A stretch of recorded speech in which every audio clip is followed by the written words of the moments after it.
Bonsoir les amis, bienvenue à ce 7e numéro du club au centre des débats. Ce soir, bien sûr, le match important, le choc entre la Côte d'Ivoire et le Maroc à Marrakech ce samedi. Un retour sur l'entretien exclusif que nous a accordé le Pibe au Diego Armando Maradona et bien sûr la prolongation de l'astre portugais Cristiano Ronaldo qui a signé un contrat jusqu'en 2021. Il aura alors 36 ans. Tout de suite, le sommaire de ce 7e numéro du club.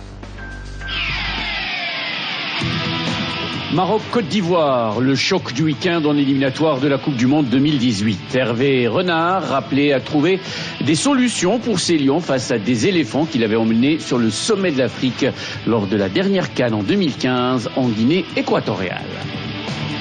Diego Armando Maradona, invité exceptionnel de Média TV. La star argentine revient sur sa relation privilégiée avec le Maroc, sur son combat contre les anciens patrons de la FIFA.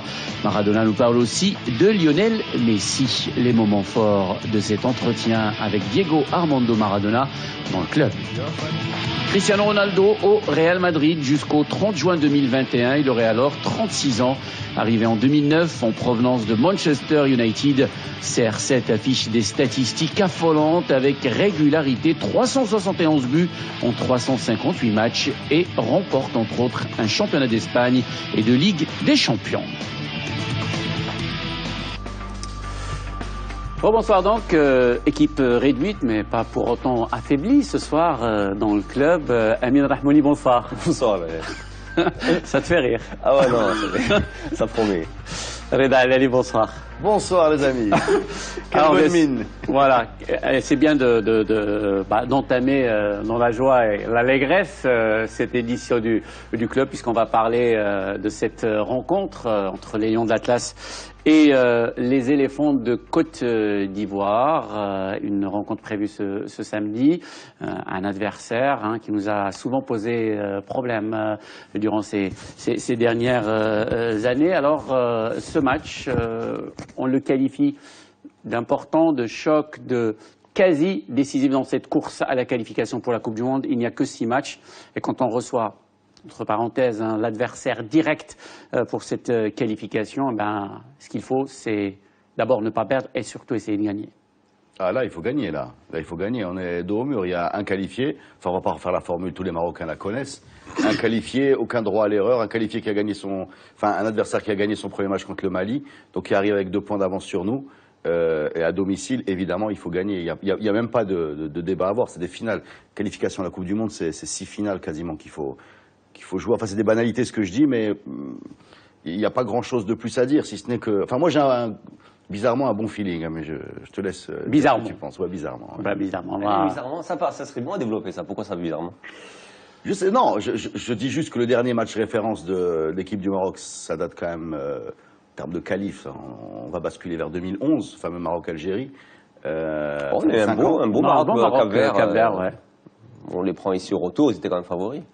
Oui, enfin, on n'était pas... Non, mais c'est vrai, je pense que... On a tous des doutes sur l'implication de ces joueurs. Là, il n'y a aucun doute à avoir sur leur implication.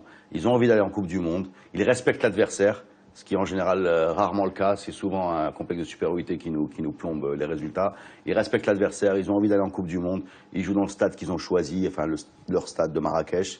Donc je me dis, là, tous les indicateurs sont au vert. À la limite, je vais aller même plus loin. Si on n'est pas capable de battre cette équipe-là, bon, ça sert à rien d'aller en Coupe du Monde. Donc là, sur l'implication, qui est le grand doute, il n'y a aucun doute à avoir. Maintenant, en plus, je peux te rajouter un point, qui est que Hervé Renard, par rapport à la liste qu'il a produite, a vraiment la main sur son groupe. Est-ce que le groupe va accepter les choix qu'il a fait ou pas? C'est ce qu'on verra. Mais globalement, on est devant quelqu'un qui est en train de mettre la main sur le groupe. Il fait pas, enfin, il est clairement dans ce qu'il veut faire. Ça suffira ou pas, c'est autre chose, mais là, il n'y aura aucune espèce d'excuse. Si on passe pas ça, on n'a rien à faire en Coupe du Monde. En tout cas, on a un point commun avec la sélection ivoirienne, cette avalanche de blessures, que ce soit du côté des Lions de l'Atlas. Parmi les absents, donc, Oubadi, Dirar, Hakim Ziyech, aussi Bouhaddouz et surtout Karim Ahmadi. La même chose, côté ivoirien, le gardien Gbou est suspendu. Eric Bailly, le défenseur de Manchester United est blessé, Gervinho blessé, et puis Thierry, le défenseur de Nice qui est blessé lui aussi, qui a déclaré forfait il y a quelques heures. Ouais, on pourrait reporter le match. Non, c'est pas possible. Non, mais c'est vrai, mais pour moi, l'absence la plus préjudiciable, je pense, sera surtout celle d'Ahmadi qui, à mon sens, oui, Jamel pour moi, peut-être le meilleur joueur de cette année au niveau des matchs qu'on a pu voir. Après, effectivement, on aurait voulu avoir, on s'était bien réjoui faut pas le cacher, hein, de l'absence des Ivoiriens, notamment Bailly, qui fait un super début de saison, considéré comme le meilleur recrutement bien, devant Zlatan ou Pogba à Manchester, par les journalistes anglais, et surtout aussi de Gervinho, mais bon, c'est plus le Gervinho qu'on connaissait. Mais voilà, donc je pense que Renard va devoir, même s'il a la main sur le groupe, et Reda a raison sur ce point-là, je pense qu'il va devoir dealer avec un groupe qui est peut-être moins fort que ce qu'il aurait pu avoir, surtout avec un milieu défensif entièrement remanié, parce qu'on sait bien que Renard, depuis qu'il est là, c'est Obadi, Ahmadi, c'est deux titulaires. Mais là, il a la solution. Non, mais les solutions existent. Hein. On a des joueurs, il y a des. Mais oui. Non, je sais pas. Moi, je suis mal à l'aise pour parler des joueurs. Je vais vous le dire franchement, je suis mal à l'aise pour parler des joueurs. Alors, parlons de l'entraîneur. Non, mais déjà. Parlons de l'entraîneur. Non, mais c'est important juste de dire pourquoi en deux mots. Parce que premièrement, les écarts entre les. Bon, on les connaît pas. Je suis désolé, on les connaît pas. Moi, si quelqu'un me parle de. Tu m'as parlé de Boued 12, je sais pas qui c'est. Il sera pas là, donc. Voilà, donc en l'occurrence, mais même, il joue dans des championnats qu'on ne suit pas. Bon, je le dis avec, c'est pas un manque de respect, c'est un fait. Hein. Deuxièmement, il y a un tel décalage de performance entre ce qu'on voit en club et ce qu'on voit en équipe nationale, ça sert à rien de faire des projections. C'est valable également pour les adversaires. Hein. Donc du coup, on commence à juger vaguement des noms, vaguement des clubs. En disant, lui, il joue à machin, Boni, il est là, lui, il est là, donc c'est mieux que nous, donc le nôtre est là. Ça n'a aucun sens. In fine, tu as en général des matchs qui n'ont rien à voir avec les noms que tu as sur le papier, et en général en sous-performance pour la plupart d'entre eux. Ouais, donc moi, j'enlève tout ça. Tu me dis Ahmadi est là, Ahmadi est pas là, etc. Pour moi, c'est pas, il y a aucun joueur d'équipe nationale qui s'est imposé, dont l'absence fait peur. C'est là où je ne serais pas un peu d'accord. Moi, je pense qu'on a un ou deux ou trois, voire quatre joueurs aujourd'hui qui sont naturellement mis en place par Renard quand il doit forger son équipe. Et Ahmadi, pour moi, serait le premier. Et je pense que c'est l'absence la plus préjudiciable. Diral derrière aussi, bon, je pense qu'il sera remplacé par Schaffer, logiquement, s'il reconduit un petit peu. Il n'a pas été lors du dernier match face au Gabon. Mais je dis bien logiquement. Après, on verra les choix de Renard qui ne regardent que lui. Ouais. Mais pour moi, Ahmadi sera un vrai manque pour cette équipe nationale. Peut-être pas Ziyech, parce que bon, ça reste un remplaçant. Mais après, c'est un match tellement compliqué, tellement déterminant, comme tu le disais, qu'aujourd'hui, je ne pense pas que ça jouera effectivement sur un ou deux joueurs, ça jouera véritablement sur une mentalité, sur de l'envie, beaucoup d'envie. Elle sera là. Effectivement, et j'espère effectivement qu'elle sera là, parce que si elle n'est pas là sur ce match-là à domicile, j'aurais voulu jouer en premier chez eux, déjà à la Côte d'Ivoire, mais on va les jouer chez eux par la suite. Mais effectivement, si tu n'as pas cette envie-là, mais on est à Marrakech, on est le 12 novembre, tous les indicateurs sont ouverts pour faire un très très bon match. Moi, ça me rappelle beaucoup ce match contre l'Algérie 4-0. J'espère qu'on aura le même résultat. Et ça sera un match à guichet fermé, ce match de samedi soir, à partir de 20h. Reda, tu veux pas parler des joueurs? Moi, j'aimerais bien qu'on parle aussi de l'entraîneur. Je veux pas parler de ceux que je connais pas. Personne ne les connaît, même ceux qui parlent. Hein.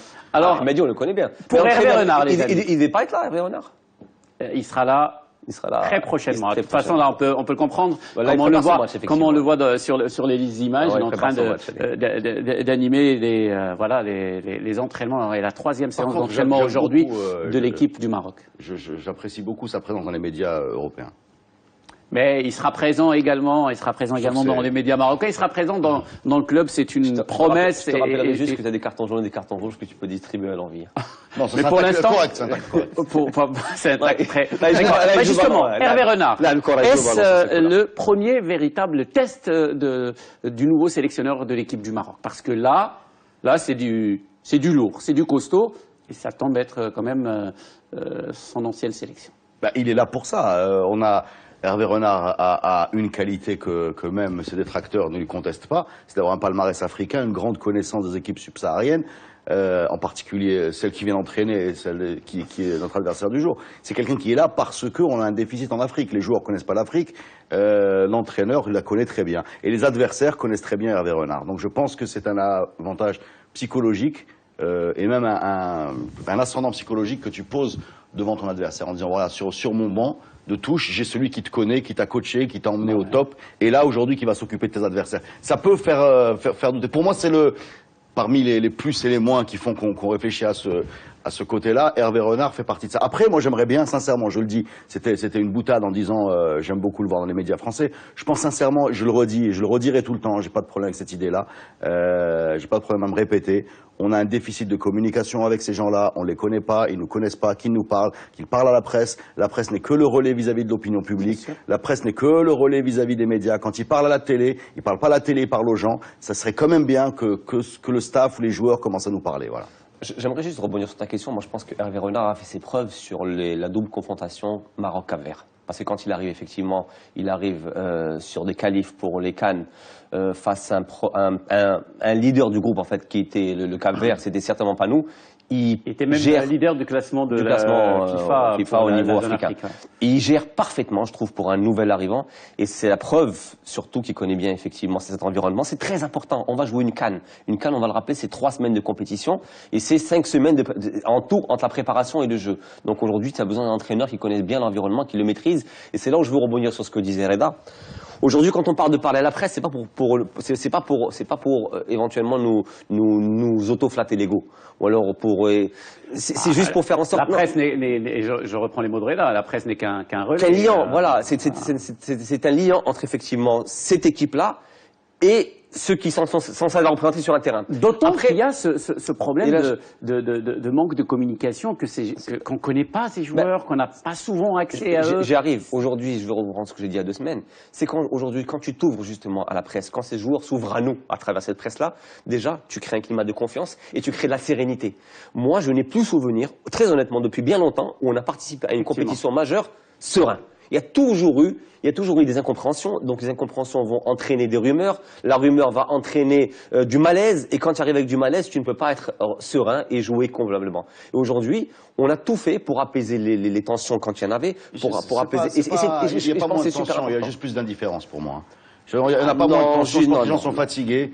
Hervé Renard, tu l'as dit, a gagné plus de CAN que le Maroc, donc on va lui faire confiance.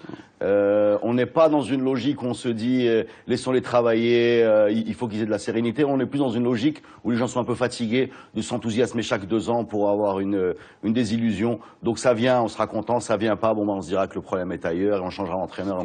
Avant la CAN. On disait par Reda juste avant la CAN 2013. Et je me rends compte que quand on allait dans les cafés, moi quand je voyais les matchs, c'était toujours full.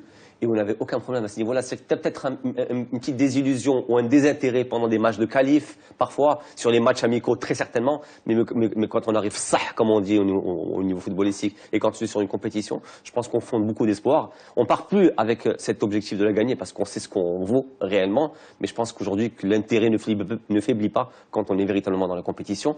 Et il vaut mieux l'entamer sereinement, je le répète. Et là, vous parlez de la Coupe d'Afrique des Nations, alors que là, on a un vrai sah. Il est difficile de trouver un sah plus sah que la Côte d'Ivoire, puisque la Côte d'Ivoire, c'est la bête noire maintenant des Lions de l'Atlas. On a essayé de voir un petit peu les derniers résultats de la sélection marocaine face aux Ivoiriens. Eh bien, on s'est tout simplement fait peur. Non seulement en termes de résultats, mais même en termes de style de jeu. Moi, je vois vraiment un match fermé. Je vois un match où les Ivoiriens vont attendre, vont se mettre derrière et chercher le fameux contre ou le fameux coup de pied arrêté. Et je ne sais pas si l'équipe du Maroc sera très à l'aise avec une grosse possession, parce que je ne pense pas que le ballon va être l'enjeu du match. Je pense que les Ivoiriens vont l'abandonner. Et je ne sais pas si techniquement on est bien en place pour affronter un bloc bas. Je ne sais pas si on est bien en place techniquement pour affronter un bloc dense. Voilà, c'est le schéma du match qui me fait un petit peu peur. Voilà. Et si on n'y arrive pas, comme on n'est pas super en confiance, on pourrait commencer à douter, etc. Donc vraiment, le scénario idéal, ce serait d'ouvrir le score très vite et de forcer ces Ivoiriens à sortir. Et d'un seul coup, ça pourrait devenir beaucoup plus facile. Ce qui s'est passé d'ailleurs avec l'Algérie en 2011. Est-ce que cette suprématie, on parle de suprématie justement, historique des Ivoiriens sur les Lions de l'Atlas peut être décisive dans une confrontation pareille? On ne sait pas, ça dépend de la physionomie du match. Hein. Sur le dernier match où on les joue au Maroc, je crois voilà, exactement.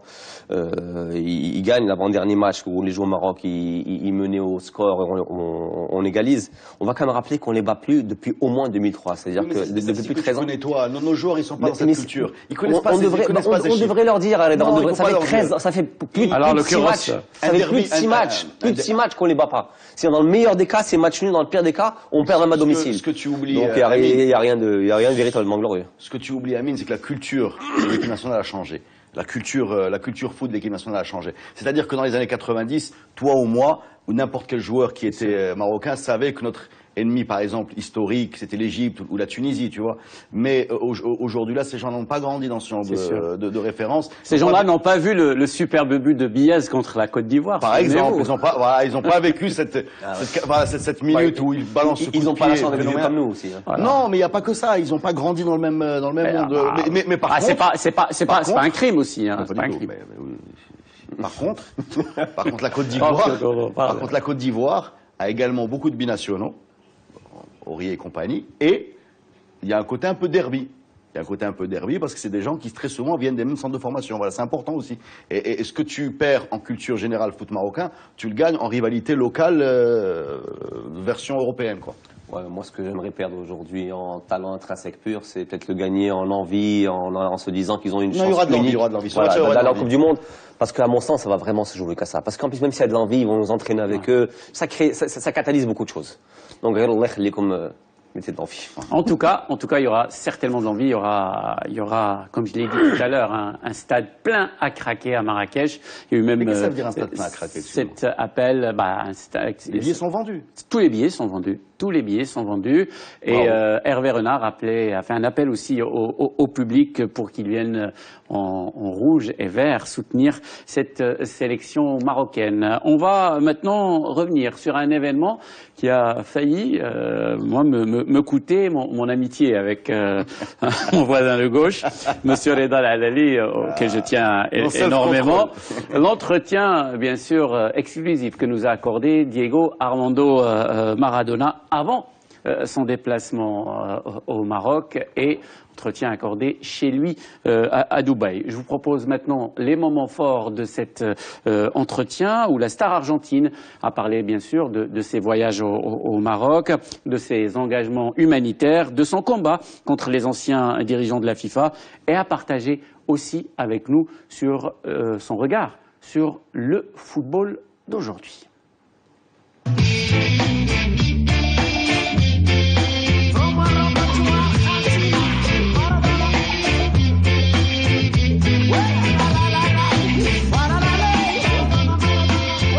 مساءكم سعيد اهلا ومرحبا بكم في هذا اللقاء الحصري هنا من مدينه دبي مع اسطوره كره القدم العالميه الاسطوره دييغو ارماندو مارادونا. Diego, salam alaikum. Salam. Me encantó que usted nos recibe aquí. Muchísimas gracias. No, al contrario, yo soy un agradecido a Marruecos, a la gente de Marruecos, al cariño y al afecto que me ha dado. Por eso, cuando me dijeron que querían hablar conmigo, dije yo tengo mi casa para la gente de Marruecos que se ha portado maravillosamente bien conmigo y con mi familia. Diego, hablamos sobre esta cosa de la FIFA que estabas enfrente contra todas esta política tan mala que ha sido mucho mal al fútbol mundial. ¿Ha sentido que ha jugado un papel en este cambio que ahora esperamos que va a ser real? Bueno, yo primero y principal les quiero decir a todos los hinchas del fútbol que muchas veces me sentí solo. Sí. Me sentí solo luchando contra esta gente que yo sabía que estaba robando. Sí. Porque estaba Grondona, porque estaba Blatter, porque después se sumó Platini, lamentablemente. Que forma parte de la familia del fútbol. Es lo que, por ejemplo, te hace más... Me desilusiona. Me más. Sí. Me desilusiona. Es uno de vosotros. Claro, es uno de los nuestros, es uno que podía impartir justicia para el lado de los jugadores. Sí. Y se entregó a las manos de los dirigentes. Pero creo de que nunca es tarde. Sí. Nunca es tarde. Estuvimos en este partido de La Paz y estuve hablando con Totti, estuve hablando con Cafú, estuve hablando con Mondragón, estuve hablando con Hermosillo, estuve hablando con Ronaldinho.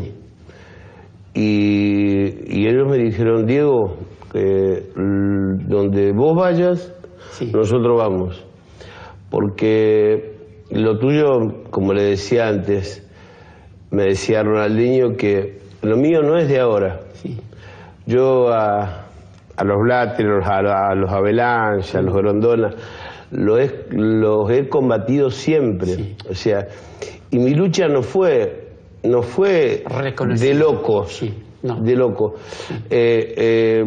Al contrario, o sea, quizás el periodismo de la FIFA, como era pagado, me decían loco, que yo inventaba cosas, que yo no estaba bien. Al final no. Al final se descubrió una cosa monstruosa.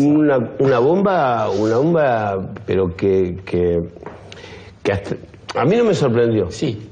A mí no me sorprendió porque yo vengo de un país donde Grondona dejó quebrado todos los clubes de la Argentina.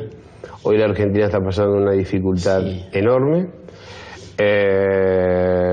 No tiene presidente la federación. No hay inferiores, no hay chicos que vengan después de los que están ahora. Entonces, esto es preocupante.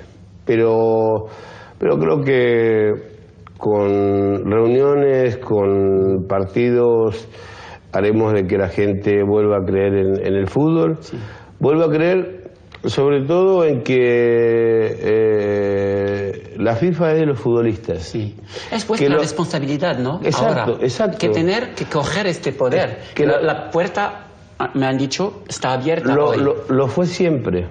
Lo que pasa es que nosotros, los jugadores, nos dormimos un poco. Y dejamos que se adueñara un señor que jugaba al waterpolo, que fue Avalanche, Blatter, que no batió nunca una pelota. Y cuando quisimos tener ilusión con Platini se entregó a los dirigentes. Pero hoy más que nunca, después de escuchar a Infantino, que está abierto totalmente a lo que nosotros querramos hacer con el fútbol. ¿Confías en él? Sí, confío. Confío porque él quiere una FIFA que puedan intervenir los jugadores, que podamos nosotros, que sabemos la pasión de la gente, entonces él quiere que nosotros lo apoyemos. Queda mucho por trabajar, o sea, hoy en la FIFA adentro hay enemigos todavía. Que quedaron residuos de la corrupción anterior. Voilà, donc plein de choses intéressantes dans cette partie de cet entretien, et notamment sa relation et son combat avec les anciens et contre les anciens patrons de la FIFA. Il a été traité de fou et c'était pas un loco comme il le dit. On va en parler dans un instant, juste après la pause, dans la seconde partie du club.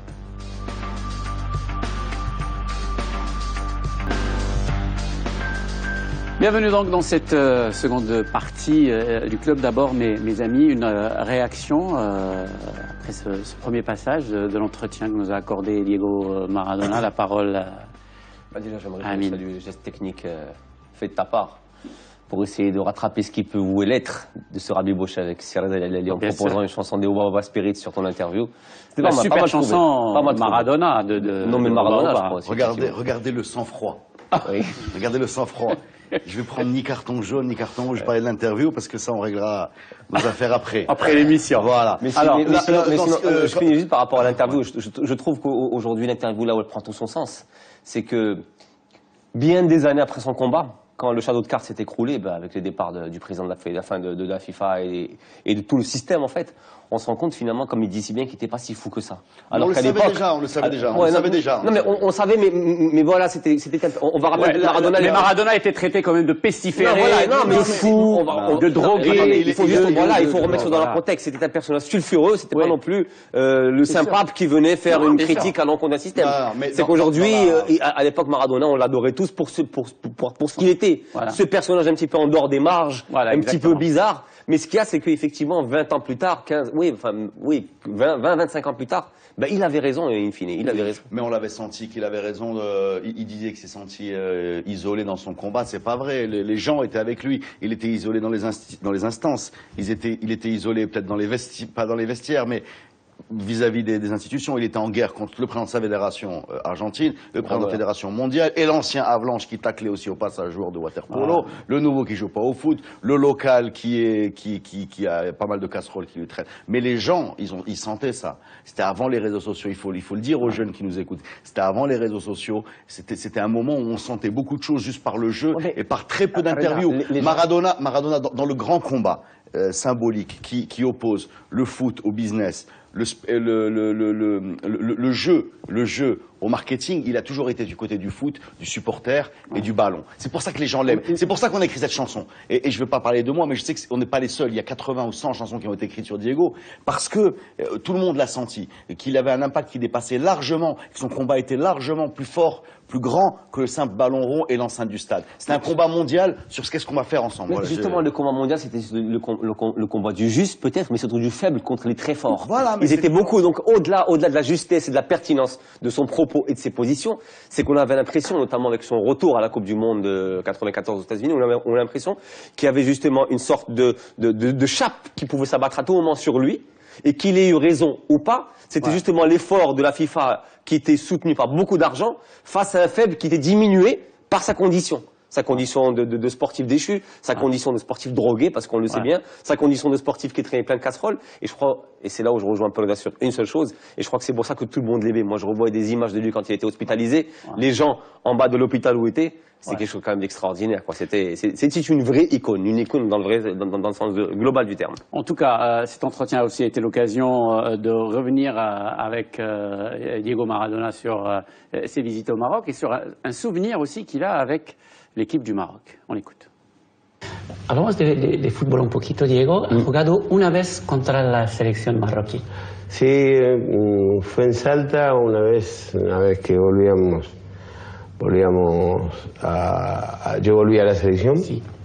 Y fue un partido donde yo me puse en marcha otra vez a jugar porque yo había dejado.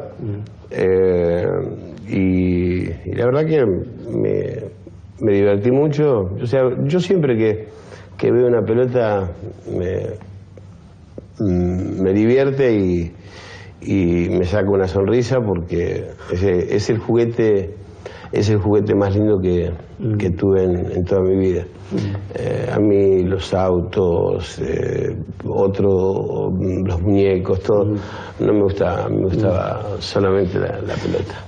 Es muy bonito, es fenomenal entender esto.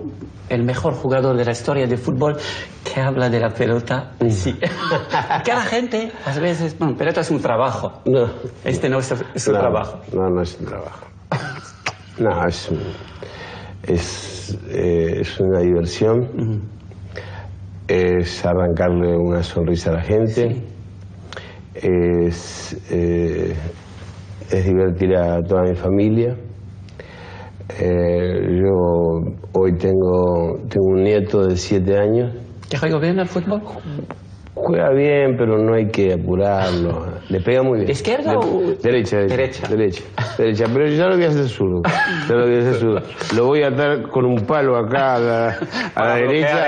Así le sale la zurda. Sí. Voilà, alors son petit-fils. Alors le petit-fils qui s'appelle Benjamin, son père, c'est Agüero. Son grand-père, c'est Maradona. Il n'y a pas de pression du tout. Pas de pression. Non, mais en regardant ça, pourquoi les gens ont aimé ce joueur? Parce que là, clairement, vous avez le jeu, quoi. vous avez l'émotion, l'universel, vous avez l'homme. Mais l'homme dans toute sa dimension, le bien et le mal. Le premier but qui a un but de tricheur. Bah, juste ce match-là, ce match contre l'Angleterre, il résume voilà, le personnage. Le bien et le mal, et en même temps, la passion du jeu, c'est celle-là. On n'a aujourd'hui aucun joueur qui aurait la liberté de ton pour dire ça. On n'a aucun joueur qui partirait, en tout cas ces grandes stars d'aujourd'hui. La main de Dieu. Voilà, au discours hyper formaté. Il y en a quelques-uns qui échappent, mais on parle des années 80-90, vous avez un casting de folie, avec du Gascogne, du Cantona, Maradona, ces gens-là avec une liberté d'expression énorme, complètement en dehors du formatage fait par les... Voilà, et nous... En même temps qu'on voyait bien que ce bonhomme-là était incroyable et dépassait le cadre du ballon rond, on voyait bien qu'il était en guerre contre une machine plus forte. Est-ce que vous pouvez imaginer, est-ce qu'un être humain normal peut imaginer qu'en 20 Coupes du Monde, je ne sais pas combien il y a eu de Coupes du Monde, il y a eu un joueur exclu pour dopage, c'est Maradona. Est-ce que c'est pas drôle ça? Comment, à la limite, on lui a servi son martyr. On lui a servi son martyr, on a grandi son mythe.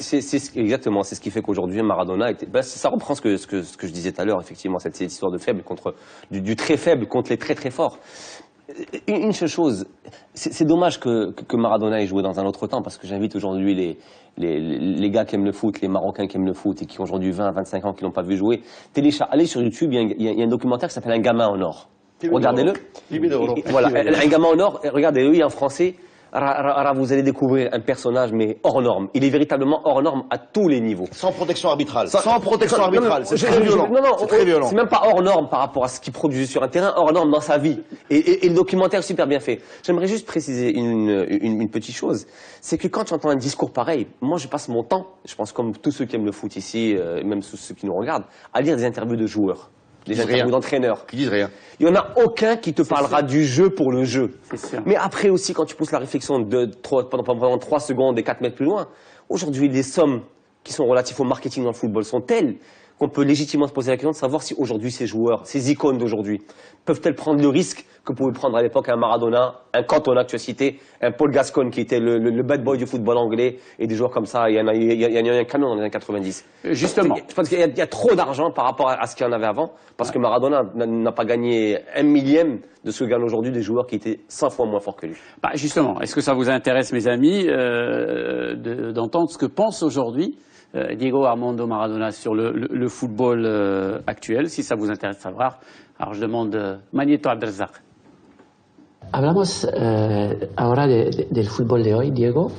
El fútbol ha cambiado mucho. ¿Cuál es, por usted, la diferencia entre el fútbol de tu época y el fútbol de hoy? Creo que no hay muchos jugadores como lo había antes. Antes cada equipo tenía 5 o 6 jugadores con mucha personalidad y con mucho juego y con mucho temperamento. Hoy se corre mucho, se juega con muchos pelotazos. No hay jugadores que se saquen 2 o 3 jugadores de encima. Si te digo hoy, el fútbol depende más de táctica que de jugadores, ¿correcto o no? Por eso que se le da tanta importancia a los técnicos. Hoy los técnicos ganan casi como los jugadores. Eso para mí es una barbaridad. Y que los defensores hoy sean más conocidos de lo que eran antes. Antes era conocido Baresi. Sí. Hoy puede ser conocido Godín. Sí.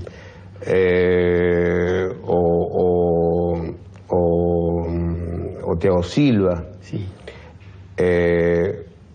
Pero creo que porque la falta de mediocampistas y la falta de delanteros es notoria. Sí. Yo escuchaba un día una reflexión de mi gran ídolo, que es Rivelino, y decía: nos ocupamos de crear laterales por derecha y por izquierda, pero nos olvidamos quién la meta adentro. Su ídolo es brasileño. Sí. Mi ídolo mundial es Rivelino. Y en Argentina es Bochini y Alonso seguramente. ¿Qué piensas de... Son uno de los últimos preguntas para dejarte Gracias, muchas encontrar tu amiga. Gracias. ¿Qué piensas hoy de Leo Messi? Y después quiero hablar contigo sobre el fútbol argentino. Hablamos un poquito antes. Sí, sí. Primero, Leo Messi. De Messi, que creo que se lo está exigiendo demasiado, quieren que haga todo él, y no es justo. O sea, creo que los campeonatos los ganan los 11 jugadores, y no solamente Lío. Lío a mí no me tiene que demostrar nada, yo lo entrené. Sí. Y para mí es un fenómeno. ¿Es tu heredero en el fútbol mundial? Heredero, tiene su carrera. Sí. Cada uno tenemos nuestro momento, nuestra forma de jugar. Yo no creo que se pueda llamar herederos o símbolos. No. El fútbol, lo único importante es la pelota. Sí. Después los demás vamos pasando. Sí. Vamos pasando. Pasa Messi, pasa Ronaldo, pasa Neymar, pasa Maradona, pasará Benjamín, Agüero. Sí. Se queda la pelota. Pero la pelota queda. Shukran. Shukran. Shukran, Diego Armando Maradona.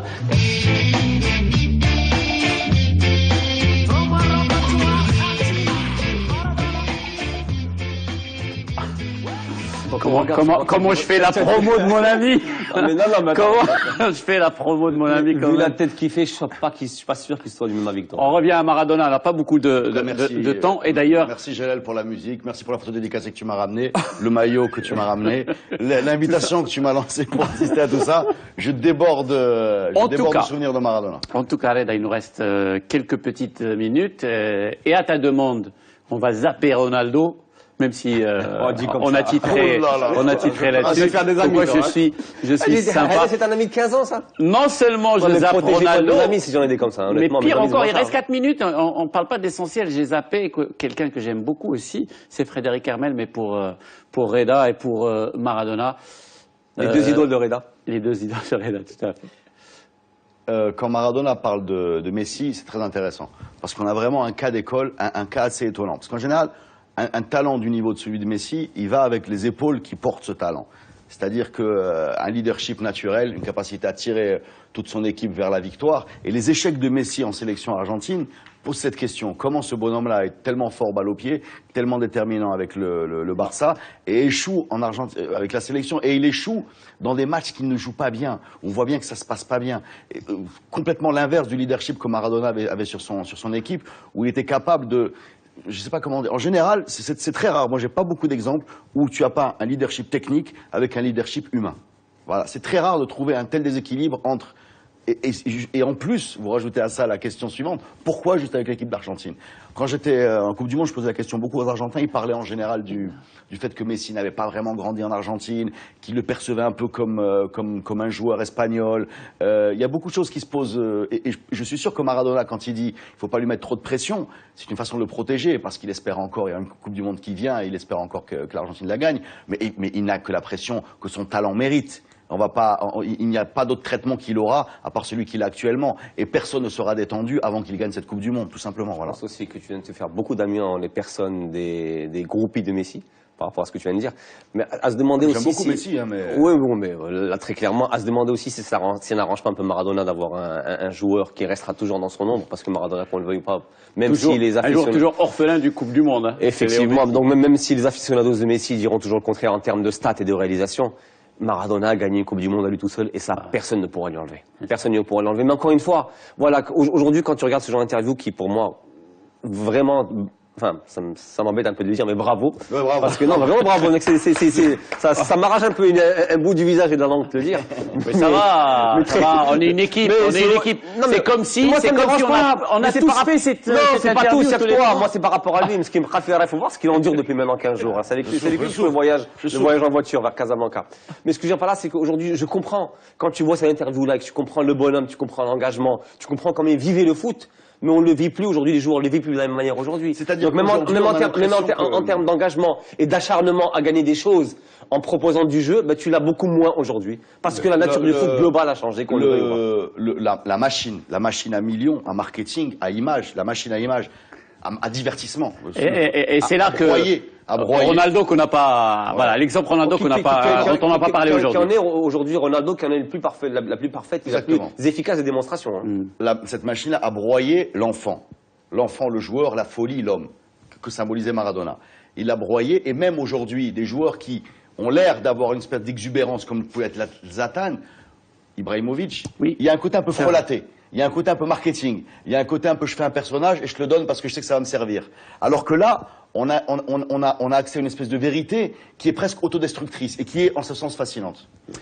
Je peux juste très rapidement. J'ai vu un reportage aujourd'hui sur une chaîne qui est fascinant, qui est aujourd'hui l'usine à produire des footballeurs en Chine.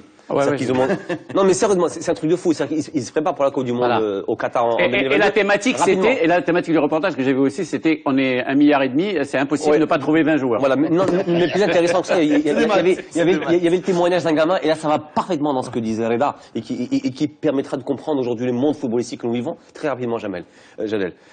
Il y avait un gamin qui faisait partie des meilleurs avançants de cette sorte d'académie, méga académie où ils sont 200 millions. Enfin, ils sont beaucoup. Et tout le reportage t'expliquait que ce gamin détestait le foot. Ouais.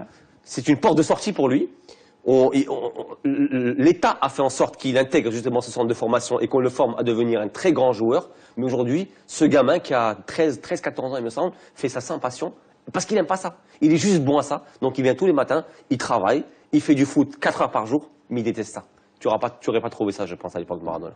En tout cas, Maradona qui adore le foot et nous on adore Diego Armando Maradona. Parce qu'on est vieux, c'est pour ça. Génération aussi. Merci beaucoup Amine. Je t'en prie beaucoup, Jeanne. Merci beaucoup Reda. Notre amitié est sauvée. Merci l'ami. Merci Jeanne.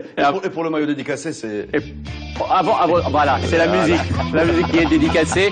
Et c'est la fin de cette édition, mes amis. On termine sur, bien sûr, cette musique d'Oba Oba Spirit, notre ami Reda Alali.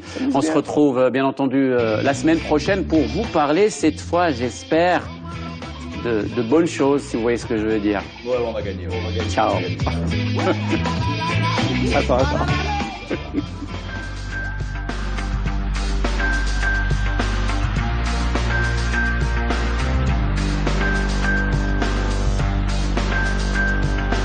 Cette émission vous est présentée par la MDJS, premier partenaire du sport national. MDJS, l'esprit sportif.